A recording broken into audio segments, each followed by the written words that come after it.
প্রিয় দর্শক, আসসালামু আলাইকুম। আপনারা যেখান থেকে দেখছেন প্রত্যেককে শুভেচ্ছা অভিনন্দন। দর্শক, আপনারা দেখছেন ইউটিউব চ্যানেল খবর টিভি।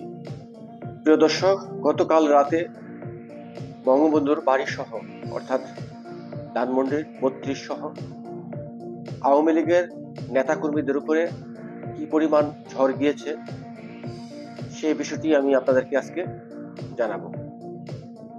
শুধু বঙ্গবন্ধুর ধানমন্ডির ৩২ নয়, অসংখ্য আওয়ামী লীগের সাবেক এমপি মন্ত্রীদের বাড়িঘর বুলডোজার দিয়ে ভেঙে দেওয়া হয়েছে, পুড়িয়ে দেওয়া হয়েছে তাদের বাড়িঘরের যত আসবাবপত্র ছিল।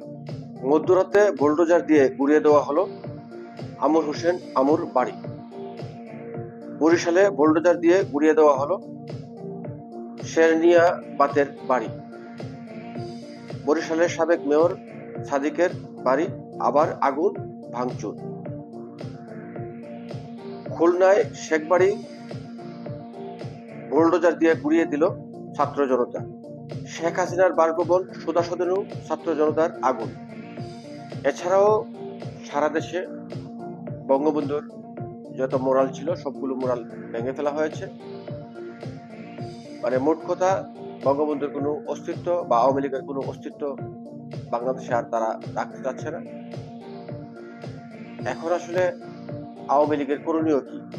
গতকাল রাত ছিল চরম একটি দুঃস্বপ্নের রাত। এই রাতে বাংলাদেশের অধিকাংশ মানুষই ঘুমাতে পারেনি। তারা টেলিভিশনের পর্দায় অথবা ফেসবুক, ইউটিউবে চোখ রাখছিলেন, দেখছিলেন জঙ্গিদের তাণ্ডব। আমাদের সেনাবাহিনী সব জায়গায় গিয়েছেন, কিন্তু সব জায়গায় গিয়েই তারা ব্যর্থ। তারা নাকি কিছুই করতে পারে না, মানে ছাত্র জনতারে তারা ঠেকাতে পারছে না, ঠেকাতে পারে না। আসলে ঠেকাতে পারে না বা পারছে না বলবো, নাকি তারা ওই যে 5ই আগস্ট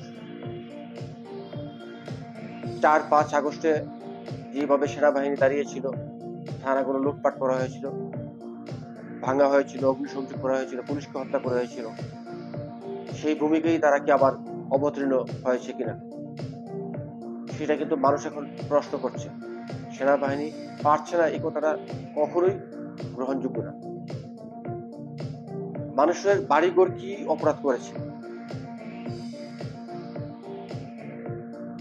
ধানমন্ডির 32-এর বাড়িটি কি অপরাধ করেছে? এই আওয়ামী লীগের নেতাকর্মীরা যারা এমপি মন্ত্রীরা ছিলেন, তারা তো অধিকাংশ জেলে, তাদের বাড়ি করে কোনো মানুষ থাকে না। সেই বাড়িগুলো কি অপরাধ করেছে?